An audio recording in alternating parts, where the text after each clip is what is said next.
Hey, seventh grade, this is Mr. Power. So, story time. I'm going to tell a story. I don't think I've told this one. This happened years ago when I was teaching at Central Kitsap Junior High. It used to be then. Now it's middle school, like us. Um, it was seventh grade. It was in the fall. Um, well, not seventh grade. I had seventh graders in my class. It was fourth period. It was in the fall. It was just a rainy day in November.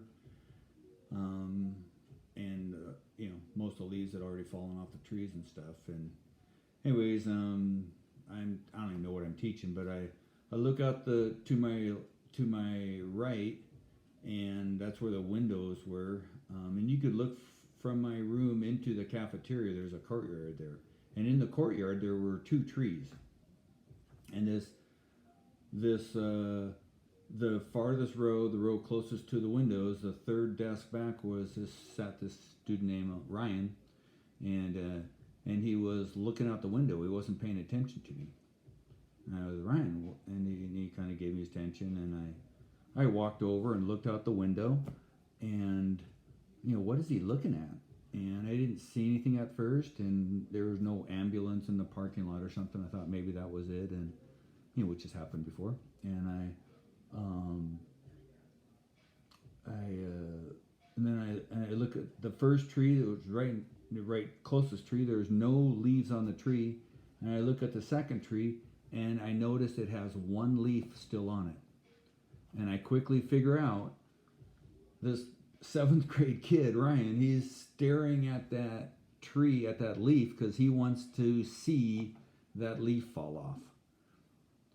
And that's way more important than me and what I'm trying to teach, which is kind of hurts my feelings. So I, without even saying a word, I guess that's what he's doing, and I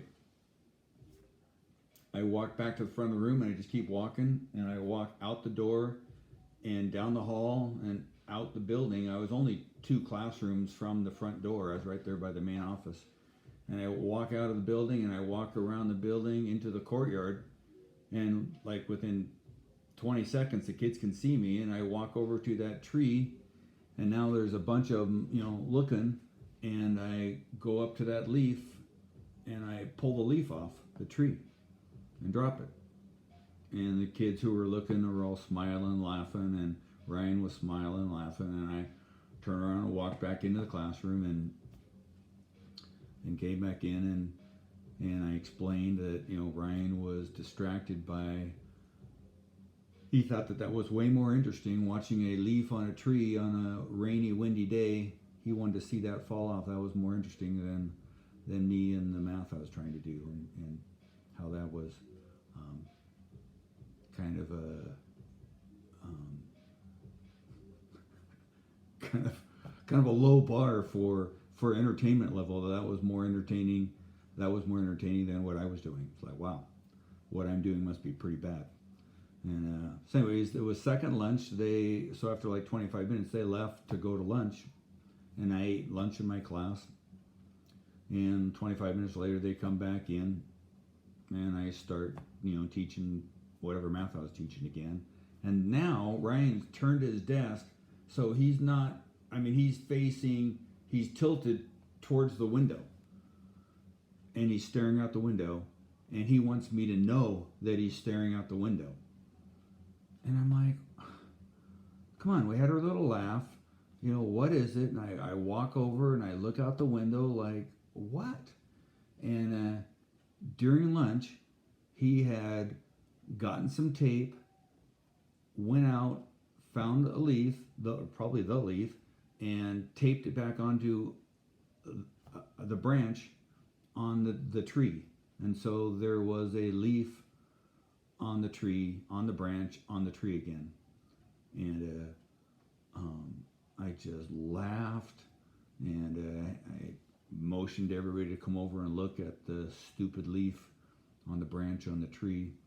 And none of the kids thought it was as funny as Ryan and I did, but we both thought it was pretty funny. And they sat back down, and Ryan, he got back to work, and I ended up having him all 3 years, you know, 7th, 8th, and 9th grade in math. He ended up wrestling 3 years for me, and just ended up really enjoying him, and just turned out to just be a great young man and stuff. So, anyways, that's my story of um, the lone leaf on a tree on a windy day, and how that was way more interesting than me teaching math. Pretty low bar. Anyways, hope you're doing well. Bye.